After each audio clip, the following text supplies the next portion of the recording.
Welcome to the Cardboard Crash Course. Let's learn how to play Uno Quatro. To set up, place the base in the center of the playing area so all players can reach it. You'll do this by pulling out the back of the stand and setting it upright like this. Then we'll place all 44 tiles into the bag and shake the bag to mix them.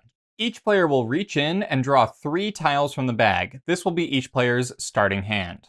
A game of Uno Quatro is played with the youngest player going first, and then going one at a time in turn order around the table clockwise. On your turn, you'll take one of the tiles from your hand and place it in any slot here on the main board, and let it drop down to the bottom. Now, once a tile is in play, any player can use it. So this yellow 5 is now in play because I played it.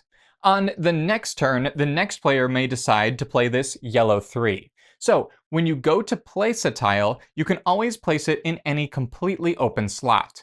But if it ends up either above, below, next to, or even diagonal from another tile, then it must match at least one color or number from a tile that it's touching.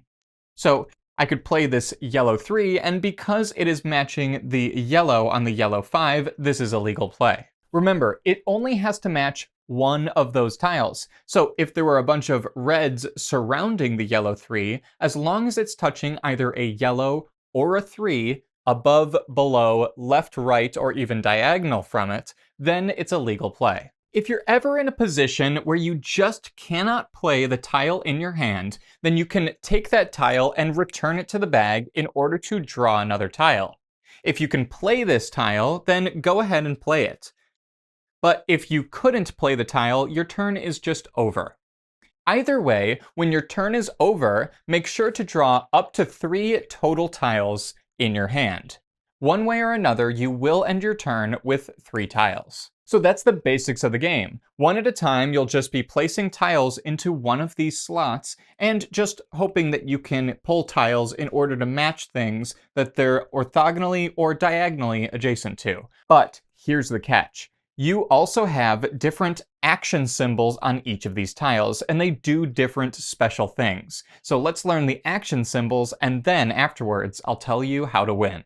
Whenever you play a tile with the swap symbol, you must swap the positions of any 2 trays. To do this, grab each tray by the groove at the top, then pull on the trays and slide them upwards and out. You'll insert them into the new slots and slide them down to click into place. If you play a tile with the push symbol, you must push the bottom tile out of that tray. In order to do this, just push down on the tile that you just played, and the bottom tile will pop out. You'll take the tile that popped out and place it back into the bag to be shuffled back in. The exception to this is if you put a push tile down into an empty tray. You don't have to push the tile that you just played if there's not a tile below it.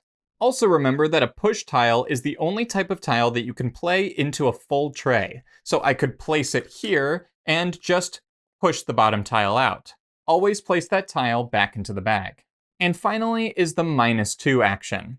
When you play this action, you'll look at the next player's hand of tiles and they'll show them to you face down. Take 2 randomly out of their hand and place it back into the bag, leaving them with only one option for the next turn. Just remember you always draw up to 3 tiles at the end of your turn no matter what, so that player isn't permanently down to 1 tile.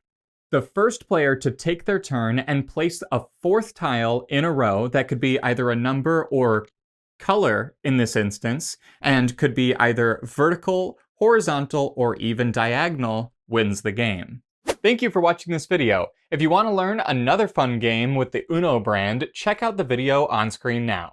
Have a great rest of your day, and I'll see you next time.